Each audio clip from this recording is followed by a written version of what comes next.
Christmas 1923. You are asking for time off again, Barrow? Carson looked at the letter which he held in his hand. Put it in writing had been the instruction, and he had. Now the butler of Downton was querying him. What will you be doing in Cambridge, may I ask? You may ask, Thomas told him, though I am not obliged to tell you. Carson looked over his spectacles at his second-in-command. I will have to go to see his lordship. It is the second request you've put in this year, and it is a busy season. For the same thing, Thomas told him. To see Milo, to ensure she was well. Very good, Mr. Carson, Thomas told him. I only wish to see that my wife has returned safely from her time in Copenhagen. You would have been told, wouldn't you? I do hope so, Mr. Carson, Thomas replied, icily. He had not been told when Milo had called, several weeks after the summer season, and it had taken a word from Lady Rose to know even that she had been trying to speak to him. It had been about her move to the university's main building and her change of address,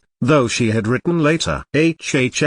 Carson cleared his throat. It is to see Miss Ashby, I suppose. It is to accompany Milo Senior to a dinner dance in honor of their laboratory's visit to Professor Boer, Mr. Carson, which came as an official invitation. Should you wish to see it? Carson gave him a long stare, and then looked at Thomas's letter. Oh, very well, he told him, handing the letter back. Make sure you go on the night train, and be back by Christmas Eve. I was hoping, Thomas began, but Carson gave him another stare. No, Mr. Barrow, I do not wish to hear it. 2 days away is all I can spare you for. Perhaps Miss Ashby could come to visit Downton, if you cannot bear to be without each other's company. Thomas made to shoot back a very cool reply, but then thought better of it and fell silent. Very good, Mr. Carson, he told him. If that is all? It is, yes, Carson told him. And Thomas left, and made his way back to the kitchen where half a cup of, probably cold, tea now waited for him. If that from Milo? Daisy asked, as she took up Thomas's cup as he sat down and poured him out another. Thanks, Daisy, he told her, and smiled. Yes, yes it is, he added. What does she say? She glanced over the table. Thomas looked up at her and smiled again. You know, you are the first person down here to ask about her since the summer, he told Daisy. Thank you for remembering her. Course I remember her, Daisy told him, putting down the teapot and beginning to roll out the pastry. She used to write to me sometimes, and I to her. I asked her questions. She was always very patient with me when she explained things. Though she hasn't written for ages. She glanced at Thomas's letter again. That's what I like, the little mark at the top, showing it's come from a university. Imagine that. Well, nothing to stop you from attending a university, Mr. Molesley told her. What with your own learning, and such. Daisy looked across to him but said nothing. She didn't like it to be mentioned. It was hard to do now she was doing it, and took real effort to keep motivated. Come on, what does she say, Thomas? Thomas looked back up. All right, he told her, making sure there were plenty of people around to hear it. Jimmy was stacking plates. Molesley was organizing the polish. Even Miss Baxter was there, sewing on a lace collar to a blouse of Lady Edith. It would have to do, though he wished Carson or Mrs. Hughes even, had been there, to enhance the reflected glory he was about to share. She says she is back safely, to Cambridge, and has enough to finish her postgraduate degree. She will be able to get her own doctorate with that, which is awarded to people who make their own discoveries, or make something new, he added. And, Thomas glanced at the paper again, ignoring the reference to a man called Dirac who got to the Cavendish laboratory early in the mornings and tidied things away. To the ire of a lot of them, she has been put in charge of a new researcher, to train him in basic laboratory work. And then read on, as the audience gave murmurs of approval that, Rutherford asked Oppenheimer to weld two pieces of metal together, and do you know, the man just stood there with the two pieces in his hand? He is rather inept, Milo had added, although I feel sorry that there's not different work for him to do. Well, that's kind of her, Mrs. Batemore said, thinking of others. Thomas didn't reply, but scanned the rest of the letter. Then, as he sensed the audience was waiting, Thomas added, paraphrasing from one of her previous letters, and waving his hand across the face of this one, and her journey back to Hull was a rough one. She liked Copenhagen, although it was cold, but she managed to complete her experiments. Thomas glanced around, ignoring the last of her letter, where she goes on to describe several things she had done, under Bohr's supervision, with another scientist by the name of Werner Heisenberg, noticing that the man's name appeared several times in the letters she had sent from Denmark. There had been a football match, foreign academics versus Danish, but Milo hadn't said of the outcome, only that Bohr and his brother, a former Olympian, had played well and that she had tried Lebkuchen. Good for her, came Bates's voice by the door, and Thomas felt his heart swell. He was pleased to have shared his deep concerns, his anger with the man, and halve them, as well as picking up Bates's own half with respect to Anna. Just goes to show what anyone can make of their lives, Mr. Molesley said, and smiled at Daisy. I missed those opportunities. I am glad to see others making the most of them. If she does come here, I might ask Milo to teach me, Daisy said, as she folded eggs into the cake mixture that she was working on next. And you could teach her to cook, Daisy, Thomas told her, remembering a letter from her describing her disaster in the Rutherford household when she had offered to make luncheon one day. She hasn't got the hang of that yet. 88,888,888 But reflected glory was a hollow victory. Thomas had left after his lordship's dinner, as Carson had told him he must, having accepted a lift from Mr. Forster, the chauffeur at his lordship's insistence, when he discovered where Barrow was going. How he wished he, Thomas, could do something for himself. But what was He had the small crystal device that Milo had given to him, which created an electrical impulse when put under pressure. But how to incorporate that into a timepiece, if he did decide to open a shop of some sort? And he knew from his brief, cold visits to Henry, his brother, that any hope that he had of making horological business connections was right out. It wasn't so much what Henry said,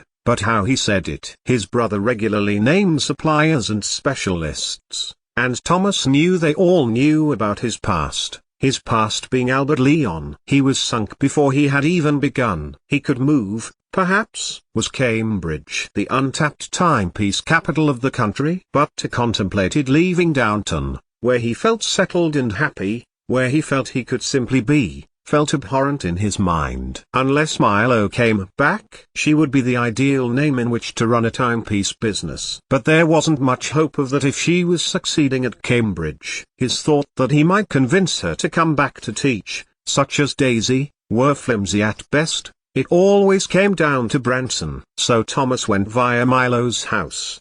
His house, in Downton village, and found Prue settled in for the night, being as it was nearly 10 at night. And the man had welcomed him in with a cigarette and a glass of whiskey. I've been trying a new distillation process, Jack Prue told him, using more cold water, to get it more alike to the spring water in Enniscorthy. He then told Thomas that the Jamesons were well, in the south, although all hope of the family fortune had gone, having been appropriated by the anti-treaty faction in the Irish Civil War. At least I managed to save the business for them. At some time in the future they will be able to carry on with it. I had to relocate it down to Cork, Mr. Barrow, Prue told him, though what the importance of that was, Thomas didn't really understand. Get her to come back, if you can, Prue told him, as they enjoyed a second whiskey. If she can be brave enough for that, I have the words for her that would seal Jon Skunner's fate. I know you feel as deeply outraged as I do for what he did, than heir to Inchiquin, he added. And Thomas abided most of the night at Milo's house, in the warmth of the firelight and the amenable company of Jack Prue, who seemed to be embedded well in the cottage, which suggested Thomas that something other than the development of whiskey was happening in the background of Jack Prue's life, back in Ireland. No doubt. So he did not catch the train until the morning after, and arrived in Cambridge mid-morning to find Milo confronting what seemed to be a very animated Robert Oppenheimer. You just can't. He heard Milo shout, her voice permeating the building and reaching his ears as he stood on the pavement. Oppenheimer, the man who Milo had said she had had to teach how to work in the laboratory, who he had shown to the building over a year before and had managed to cause a flurry of destruction as he looked around the place. Thomas went in, noting from the little squares of wood which signified who was in the building, that it was rather empty that morning. Blackett was there, Thomas noticed,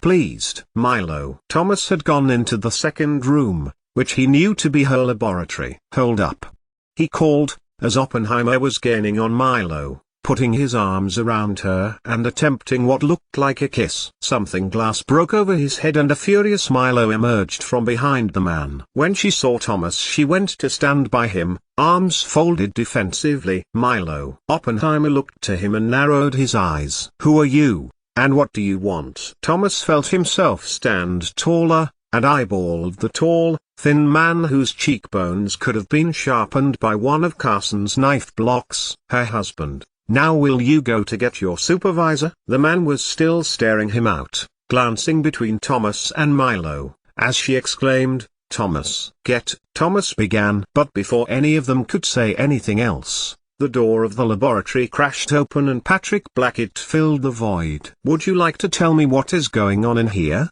He shouted, looking at the shards of glass refracting the mid-morning sunlight. Thomas inhaled at the vision he beheld. A more sophisticated, beautiful, intelligent man never stood before him. That wasn't entirely true, but Ernest was a different being altogether, who Thomas had desired much more deeply. He turned his head to look at Thomas. Mr. Barrow?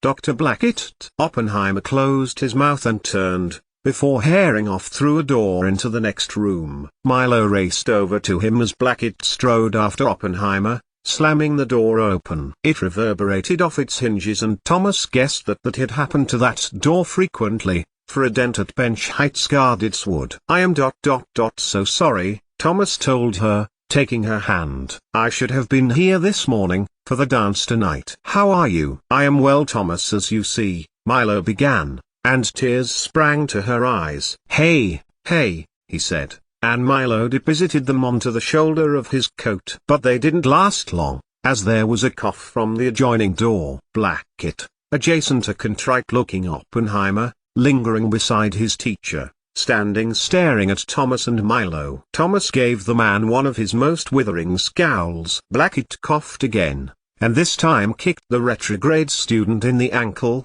but remained silent. I feel, considering the circumstances, Thomas ventured, coldly, I need to tell you that your laboratory student was behaving inappropriately to my wife. Blackett's face matched his name. I am sorry for all those other things I said, he began. What other things? Thomas asked, frowning at Oppenheimer. All those things that were done to you, Oppenheimer added, looking coy. But Patrick Blackett had turned to the American and pushed him against the wooden bench, gripping his jacket. Oppenheimer, he thundered, as if my opinion of you could fall no lower. Blackett snarled, then let go of him, and stepped back. I was only being friendly, Oppenheimer told Milo, looking at her directly. In America, he made to continue, but this time Thomas had stepped towards him, looking angry. I have been to America, Thomas told him, and I am certain that grabbing a woman's waist and trying to kiss her is not the American way of saying hello. I'll say it isn't, thundered Blackett. He turned to Milo. Is this the first time this imbecile has been inappropriate, Ashby? Milo inhaled. No, he tried to kiss me hello when he first arrived. I've tried to avoid him, but I couldn't today. I hit him with the scintillating array instead. Then no wonder it is in pieces on the floor, broken by that big nut. Thomas tried not to laugh. I'll make a new one, Milo told him, quickly. She did not want to be in Blackett's bad books, considering the rage he was in. No, Ashby, Blackett told her. He can do it. Oppenheimer opened his mouth to protest. Blackett gave him a withering look. On second thoughts, do, Milo. This joker couldn't glaze a window with sugar. This is the end, my friend, Blackett told Oppenheimer. Do you know what Rutherford will say? Oppenheimer shook his head as Patrick Blackett craned over him again. Then tell me when he does. He pointed to where Rutherford's office was. Now go. But Oppenheimer was not going to go quietly and, after breaking another piece of glassware on his way out. As he left, Patrick Blackett slammed the lab room door closed, and stood behind it, arms folded. Then, his eyes drifted to Thomas, and curled at the edges, before settling on Milo. "Tell us exactly what happened," Blackett told her. "What did that half-wit do?" Milo said nothing at first. While he had pressed an advantage on her, trying to hold her waist, and kiss her, she thought Blackett's rage and insults were more than was necessary, though she didn't say it. Robert Oppenheimer was clearly no practical man. Even though she had been assigned to teach him how each instrument worked, he had been arrogant with her about doing it, but he had done it all the same. He was depressed with the weather at Cambridge, being used to American weather. He permanently had a cold, a droplet of which seemed to cling immovably to his long, thin nose, and he had told Milo how much he hated the food. A kiss and a cuddle, Milo admitted. He was pleased about something. He shouldn't have done that. No, he should not, Thomas reiterated, sternly. Then, before Blackett could launch into another tirade, added, "I will leave this to Professor Rutherford to decide a suitable consequence for the young man." "Very good," Blackett agreed. But his words were cut short by the stentorian New Zealand accented voice of Rutherford shouting at, presumably Oppenheimer. But the American wasn't taking it lying down, for a low protest of some sort was peppering the tirade. A crash, and a door opened. Feet trod the wooden parquet floor. "One more thing and back you go to the old US of A, you incompetent bugger," they heard Rutherford boom. "This time I'll make yer swim." The vacuum of a silence fell outside, and Milo thought she heard several lab doors swing closed, where they might have been opened to listen. Thomas turned back to Blackett. "May you spare my wife for the afternoon?" he asked. "I know the dinner dance is tomorrow, I want to make sure she has something nice to wear." Milo looked at him, suddenly. "Thomas, I do," she told him. He turned to look back at her. "What I meant to say was, I would like to take you to town to buy you something new," he told her, smiling softly. "It's not every day my wife plays football with Niels Boer." He looked back to Blackett, as Milo protested. "It wasn't with Boer, it was against him, and Hans. And I didn't play." "Yes, we have heard a lot about this football match," Blackett told her, his voice devoid of the ferocity he had displayed to Blackett. "Finish painting the glass and you can go," he told Milo. He looked to Thomas. "Now, there is something I think you'll find interesting in the lab next door." So as Milo got back to work, Blackett opened the battered door that led through into a smaller laboratory, windows darkened, with an array of instruments on various tables. He nodded to Chadwick, who was coming through the other way. "Ashby?" he asked, then nodded to Thomas as Blackett gestured back towards where they had come from. "Oppenheimer is going to have to work with me now," Patrick Blackett told him. The look on Chadwick's face was one of undisguised relief. "Sorry to hear that, Blackett," he told him, and Thomas was sure he saw a quickening in Chadwick's gait. Clearly the American was not the asset Rutherford had hoped when he had arrived the year before. When James Chadwick had gone through, Blackett stood with his back to the door. "I'll get straight to the point, Thomas," Patrick said to him. "Whatever transpired last year, can you at least make sure she doesn't go back to that? I have a gifted worker on my hands once more, and I have just taken on the cripple." Thomas frowned. "Oppenheimer," Blackett sighed. Then he leaned towards Thomas, his lips brushing his ear. "The club is on tomorrow night. Should you be able to make it?" "After the dinner dance?" Thomas turned his head, their lips now fractions of an inch apart. "Believe me when I say I would like nothing better,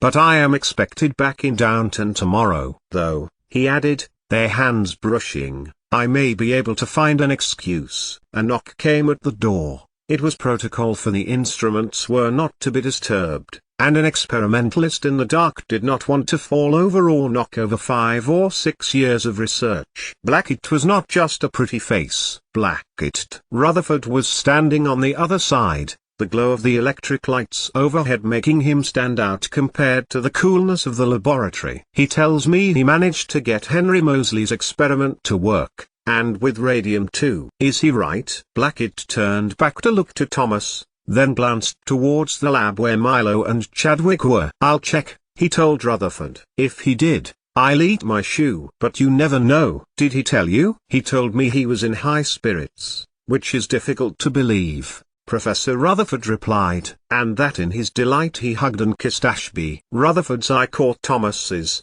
and he nodded. "Mr. Barrow." Professor Rutherford. He was about to say something else, to set the record straight. Milo said it had happened more than once, but Blackett had beaten him to it. "Damn that man," Rutherford roared. "If I don't kick him all the way back to Princeton, he'll be lucky." He narrowed his eyes. "You'll have him back." "It seems I must, though if he has done what he has said with X-ray crystallography, and with radium, and uranium, then there might be hope." "He will not go near Ashby again, that I will make quite certain." "Yes, he will not," Rutherford told him, and nodded to Thomas. "We have been a very good group up to now. Ashby has been like any other fellow. But we cannot allow this sort of behavior. I know Ashby will not have invited it." And Thomas, it sounded as if the professor was speaking for his benefit.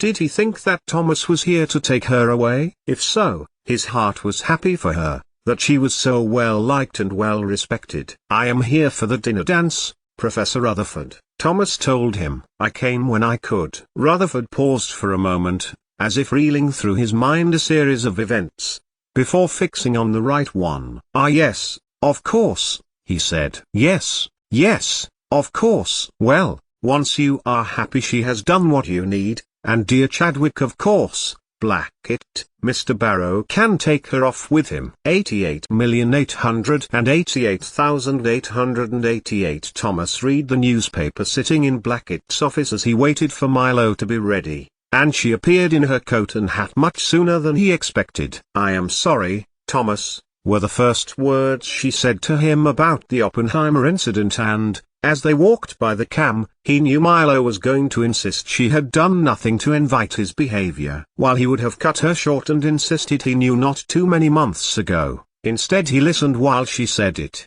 got it off her chest. "He's so strange," Milo told him. "And that's coming from me." Thomas smiled at her self-insight. "Sounds as if he won't be here long," Thomas told her. "Blackett and Rutherford have your back, and Friss, and Cockcroft, and Walton," Milo told him. "I am not sure about Paul Dirac, he's strange too." "Very literal. But you get used to him." She dipped her head to Thomas, and added, "At the last briefing, he shared the mathematics he was working on, and he asked whether anyone had any questions. Cockcroft said he didn't understand one of the equations Dirac had written, and, do you know, the man told him that wasn't a question, and walked off." Thomas cheered up after that, thinking how that might have been Milo, only a few years ago, and he escorted her to Lipton's for lunch, thinking how nice it was that he was being served for a change. He was pleased that Milo stood so calmly and told Patrick Blackett what had happened so readily, considering her ordeal with Branson.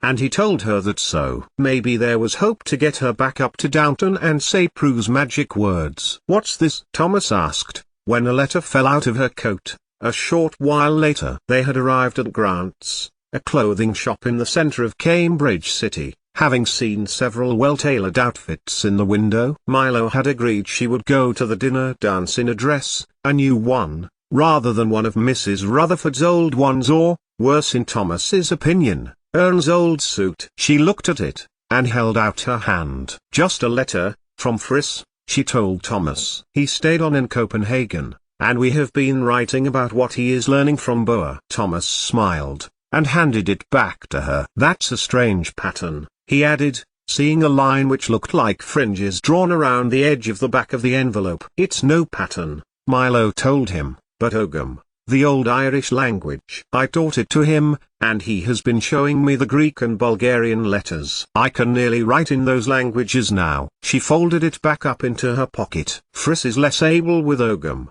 but it isn't a complete language. Few examples exist now, Scotland, Ireland, that's all. So we write riddles in Ogham," she added. "Mrs. Boer showed us some of the old runic writing used by the Danes centuries ago. Their young son, Christian, used to leave notes for his father in runes. He was teaching me Danish before I left. I was teaching him English." Looking back, Thomas would think that this was the happiest Christmas he had spent in a long time. He would remember Grant's, and Milo's enlivened face as she told him of Denmark, and her time there. And then there was the now infamous football match where Hans, Boa's younger brother, had kicked a winning goal in within a minute of the whistle, but Heisenberg had called it as offside, resulting in extra time, and more extra time, going on until there was nearly another half or game added on. While his mood was good, Milo's time, at the exclusion of him, in a different country with different people, began to make him feel resentful again. "The professor is going back to New Zealand next year,"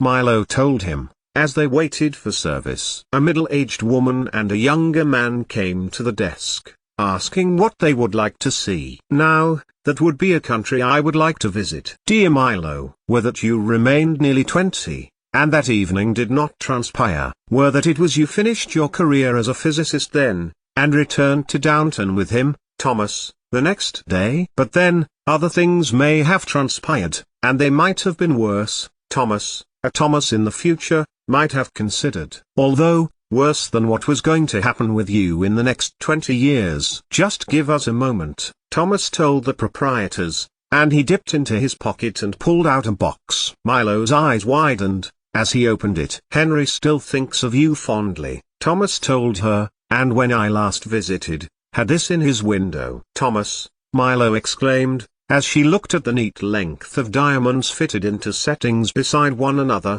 a silver clasp at one end closing over a loop. It sparkled in the winter sun. "Not bought," he told her. "Henry refused to let me give him any money. What do you think?" But Milo felt her heart sink. She had not written, or even been in contact with Henry Barrow since she had got him to fix Thomas's watch. "I haven't anything for him," Milo told him, hand to her mouth. "I've not even written to him, but Thomas held up a hand. "I showed him the quartz, and the electrical properties you detailed from Jacques Curie's work. He liked it so much he wanted to swap it for something. I am convinced he will get it to work," Thomas added, proud of his little brother, despite everything. He offered Milo the box, and added, he looked at the crystal, said it could be used, but the timepiece would have to be big to fit the metal around it. "I have been looking into adapting a hall clock, you know. I hope you don't mind." And Milo put on the bracelet before being whisked away by the proprietress to choose a dress, and the young assistant accompanied Thomas. Milo was disappointed that Thomas could not come with her, but separating seemed to be the done thing in that shop. "Shall I draw up an account, sir?" the proprietress asked Thomas, as Milo was presented with a bag containing her dress. Thomas had bought a suit, which he planned to keep in Milo's room should he be asked to come to a dinner dance again. "No, that is all for now," Thomas told her, and paid in notes, which the woman seemed pleased about. Prue had given him some money the night before, calling it rent, although Thomas had never asked him for money, happy that someone was in the house in case the wretched Sparks came back, though up till then they never had. "Prue has a plan," Thomas told Milo, as they walked back to the university. Along a corridor in a large building on the Christ's College campus many students were mingling, and Milo showed Thomas where she lived now. He stopped as Milo stopped, listening to the closest words he had mentioned relating to Tom Branson. "If I were to say I would give you an answer no later than the end of the summer term, would that be acceptable? I will have my postgraduate qualification by then. I can think." And Thomas said no more on the subject, instead asking where the dinner dance was to be held. "At the Cavendish," Milo told him. "There is a room at the back." Rutherford considered that as half of his team might be abroad, there wouldn't be one. "But there's going to be 30 of us, at least. So not far away, and not too long," Thomas considered, wondering how long it would be until he could bring Milo back, and potentially sneak back out again to be with Blackett. 6 hours, that was how long. Milo, in a well-chosen drop-waisted dress in a shade of primrose that matched her hair, accompanied the well-turned-out Thomas Barrow across the lawns of Christ's and over to the Cavendish, where music greeted them, as did cocktails. Milo, ever sensible, had a cordial, and they sat and listened to the speeches, which bored him, and danced with Milo, performing as the dutiful partner that he was, resisting the ever-twinkling eyes of Patrick Blackett, who was dancing with a woman too. Oppenheimer, for whatever reason, was not there. giving Thomas one less thing to think about that night. "And I think it is now that time of the evening," James Chadwick announced, quietening the band and speaking to the tables of academics before him, "to thank Professor Rutherford in our own way." In the seat beside Thomas, Milo grew twitchy. Clearly something was going on, and that something was revealed to be a musical satire which involved the senior academics, one or two of the students, and Milo. On the count of three, from their tables they all stood up, and the band began to play the tune of "A Merry Monk Was I." "We give you, Professor," Chadwick called, "the song of the Alpha Ray." "An Alpha Ray was I, contented with my lot, from the radium sea I was set free and outwards I was shot." Milo took Thomas's hand, as self-consciousness overcame her. Blackett, Thomas noticed, was singing heartily. "My speed I quickly reckoned, as I flew off through space 10,000 miles per second, is not a trifling pace." Then as the chorus came upon them, all of the faculty got up and joined in. Rutherford, at the table near the front, with a cigar between his fingers, was beaming delightedly at the caper. "Foo-oo-oo, an Alpha Ray goes a good long way, in a short time too, as you easily see, though I don't know why my speed's so high." "I do," came a voice at the back.